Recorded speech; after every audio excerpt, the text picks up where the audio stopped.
कहानी की मुख्य पात्र एक युवा महिला है जो लंबे समय से एक परफेक्ट रिलेशनशिप के तलाश में है।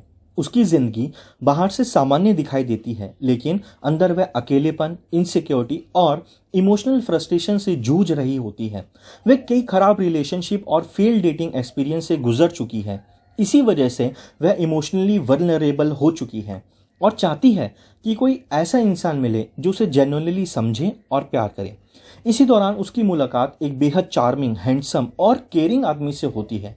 शुरुआत में वह आदमी बिल्कुल परफेक्ट बॉयफ्रेंड जैसा लगता है। वह ध्यान रखता है, स्वीट बातें करता है, इमोशनली अवेलेबल लगता है और उसे स्पेशल फील कराता है। धीरे धीरे दोनों करीब आने लगते हैं। लड़की को लगने लगता है कि शायद आखिरकार उसे सच्चा प्यार मिल गया है। लेकिन फ्रीडम मैकफेडन की स्टोरीज की तरह यहाँ भी धीरे धीरे अनसेटलिंग चीजें सामने आने लगती हैं। छोटी छोटी घटनाएं शुरू होती हैं जिनसे माहौल क्रीपी बनता जाता है। कभी बॉयफ्रेंड का बिहेवियर अचानक बदल जाता है, कभी वह कुछ बातें छिपाता हुआ महसूस होता है, कई बार उसकी बातें कॉन्ट्राडिक्टरी लगती हैं।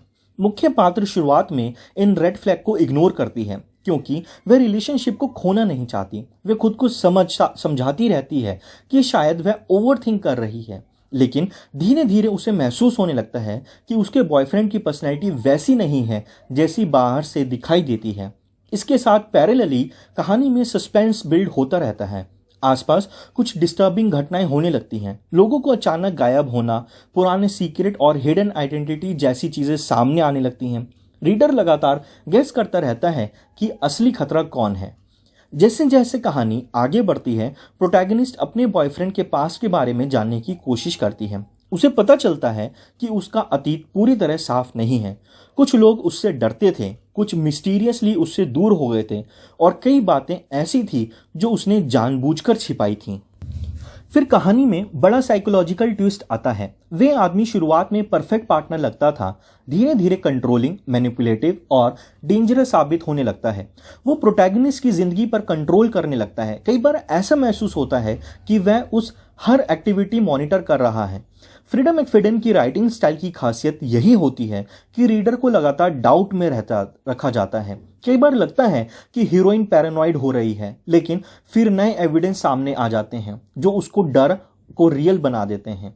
कहानी के क्लाइमेक्स में शॉकिंग ट्रूथ सामने आते हैं। बॉयफ्रेंड का असली चेहरा पूरी तरह रिवील होता है। पता चलता है कि वे केवल इमोशनली मैनिपुलेटिव नहीं बल्कि बेहद डेंजरस इंसान भी है, जिसके एक्शंस के पीछे डार्क मोटिव है। कुछ क्राइम और डिस्टर्बिंग इंसिडेंट से उसका कनेक्शन निकलता है। हीरोइन खुद को उसके जाल में फंसा हुआ महसूस करती है। अब कहानी सर्वाइवल थ्रिलर बन जाती है।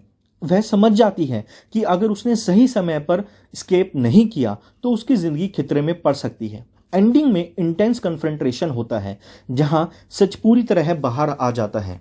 हीरोइन अपनी इंटेलिजेंस और करेज से सिचुएशन को हैंडल करने की कोशिश करती है। आखिरकार बॉयफ्रेंड का केयरफुली क्राफ्टेड फेक इमेज टूट जाता है। नोवेल का सबसे बड़ा थीम ट्रस्ट और डिसेप्शन है। कहानी ये दिखाती है कि कई बार लोग बाहर से जितने परफेक्ट दिखाई देते हैं, अंदर से उतने ही डेंजरस हो सकते हैं।